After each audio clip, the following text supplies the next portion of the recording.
हैं सुधीर दीक्षित हमारे एडिटर इस वक्त हमारे साथ लाइव जुड़ चुके हैं। सीधे उन्हीं के पास चलते हैं। सुधीर जी, इतिहास बनने जा रहा है, जो पहले कभी नहीं हुआ वो होने जा रहा है। कितना परिवर्तन इससे आएगा, खास तौर पर मध्य प्रदेश के पर्यटन को अगर देखा जाए तो कितना बदलाव इससे हमको देखने को मिलने वाला है और क्या बदलाव होगा इससे?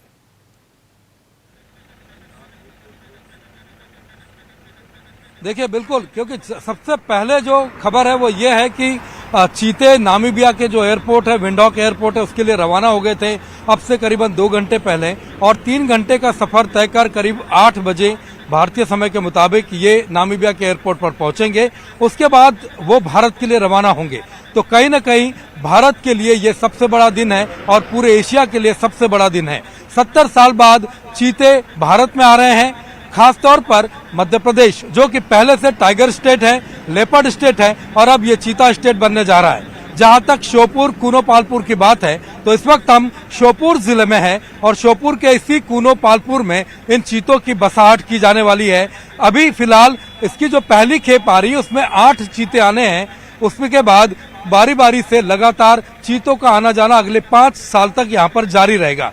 जैसा कि आपने सवाल किया कि इनसे असर क्या होगा, सबसे बड़ा असर होगा पर्यटन पर होगा। मध्य प्रदेश में वैसे भी पर्यटन की अपार संभावना है, टाइगर स्टेट है यहाँ पर, और सबसे बड़ी बात यहाँ पर पहले लायन लाने जाने थे, लेकिन उसके बाद वो जगह अब चीतों को दी गई है और 70 साल बाद चीते भारत में आ रहे हैं। और भारत में भी मध्य प्रदेश में, जो कि देश का दिल कहलाता है, यहाँ पर चीते आ रहे हैं। श्योपुर का जो इलाका है, आसपास के जिले जो है मुरैना, शिवपुरी, ग्वालियर, इन जिलों के लोग भी वहां पर पहुंचेंगे। श्योपुर और कूनो पहुंचने के लिए सब तरह की सुविधाएं यहां पर मौजूद है। और लेकिन चीतों के आने के बाद गहमा गहमी इतनी बढ़ गई है कि श्योपुर के आसपास का जो इलाका है वह जमीनों के दाम बढ़ गए हैं। आसपास के गांव वालों से जब हम बात की हम लोगों ने, तो उनका ये कहना था कि चीतों के आने से पर्यटकों की आवाजाही बढ़ेगी, क्योंकि पूरे देश में चीतों को आप सिर्फ मध्य प्रदेश के कूनो पार्क में देख सकेंगे।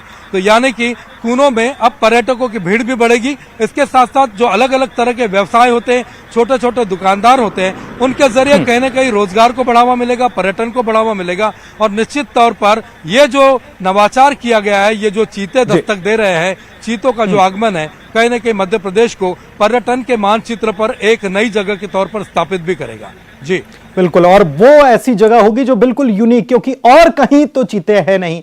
तो जो भी चीते का दीदार करना चाहता है मध्य प्रदेश जरूर आएगा। बहुत शुक्रिया हमारे साथ ये जानकारी साझा करने के लिए। आगे बढ़ते हैं और बात करते हैं एक बड़ी खबर की। कांग्रेस को बड़ा झटका लगा है।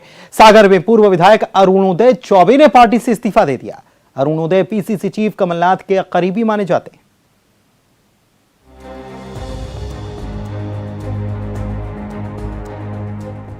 पूर्व विधायक अरुणोदय चौबे का कांग्रेस से इस्तीफा पार्टी के लिए किसी बड़े झटके से कम नहीं। अरुणोदय कमलनाथ के करीबी माने जाते हैं। उनके इस्तीफे को लेकर कांग्रेस ने बीजेपी पर दबाव बनाने के आरोप लगाए हैं। ये तरह तरह के केसेस उनसे लगा दिए और इतना दबाव डाला कि खुरई के अंदर जो अभी चुनाव हुए नगर परिषद के, उसमें एक जगह भी कोई कांग्रेस का कैंडिडेट खड़ा नहीं होने दिया। इस तरह का दबाव और प्रेशर था। उधर अरुणोदय चौबे के कांग्रेस छोड़ने के लिए बीजेपी ने कांग्रेस को ही जिम्मेदार ठहराया है। देश में जो भी कांग्रेस में अच्छे लोग हैं वो सब कांग्रेस पार्टी छोड़ रहे हैं, क्योंकि वर्तमान में कांग्रेस नेतृत्वहीन है, कोई विचारधारा नहीं है, कोई कार्यक्रम नहीं है, और इस कारण से लगातार कांग्रेस को लोग छोड़ रहे हैं।